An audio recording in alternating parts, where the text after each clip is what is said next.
So we just spent time working on the concrete representation of multiplication. Now we're going to progress the students to the pictorial representation. And we're going to do that with the chip model on our flexible whiteboard. We're going to slide our page in there because we want the kids to be able to erase any mistakes they make.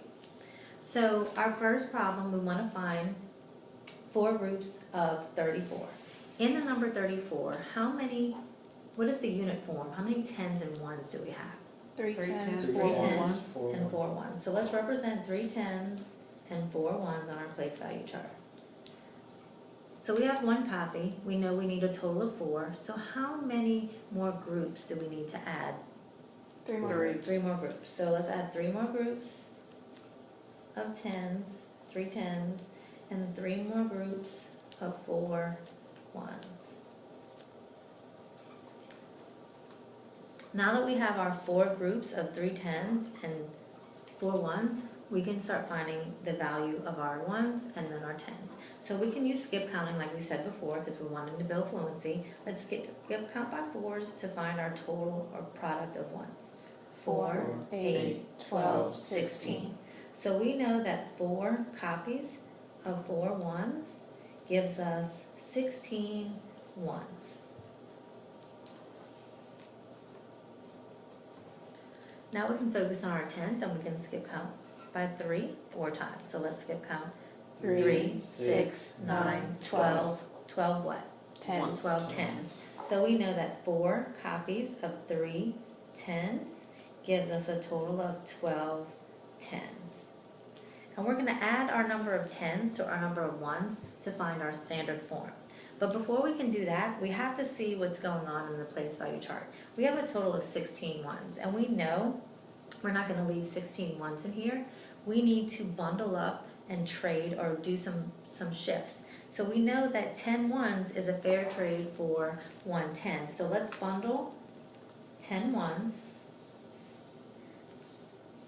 and arrow over. And how many 10s are those 10 1s going to equal? 1 10. 1 10. 1 10. So let's add 1 more 10 to our place value chart.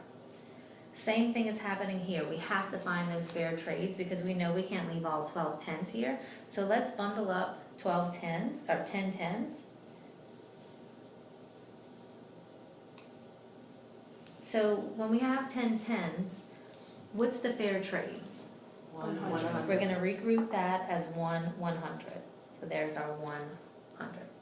So let's think about this in unit form. How many hundreds do we have? 100. 100. What are we adding that to? How many 10s? 3 10s. 3 10s. And how many 1s are we adding to that? 6 1s. 6 1s. So 100, 3 10s, and 6 1s in standard form gives us what number? 136. 136. So we're going to use the representation pictorially to understand the abstract algorithm. So we're going to set up our vertical multiplication problem with our greater factor 34, which is our multiplicand. And we're going to use that to make 4 groups, which is our multiplier, our other factor, lining up our place values in 1s. So we know that 4 copies of 4 1s gave us what? 16 1s. 16 1s. So because we're using partial products, we want to make sure the students know where those 16 1s came from. So we want to write 4 copies of 4 1s. Then we can look at our 10s. We know we need 4 copies of 3 10s, which gave us how many 10s? 12 10s. 12 10s. And how would we write 12 10s in standard form? 120. 120. So when we put our 120 down in our place value, in our algorithm, we want to make sure we're lining up the 10s and 1s, and we want to make sure we show that the kids' 4 copies of 3 10s is where we got that 120. So we're going to add up our place values. So 6 1s and 0 1s gives us 6 1s. 6 1s, 2 10s and 1 10 gives us 3 10s. 3 10s, and 100 plus no hundreds gives us 100. 100. So we know that the product of 34 times 4 is 136. 136. Any questions?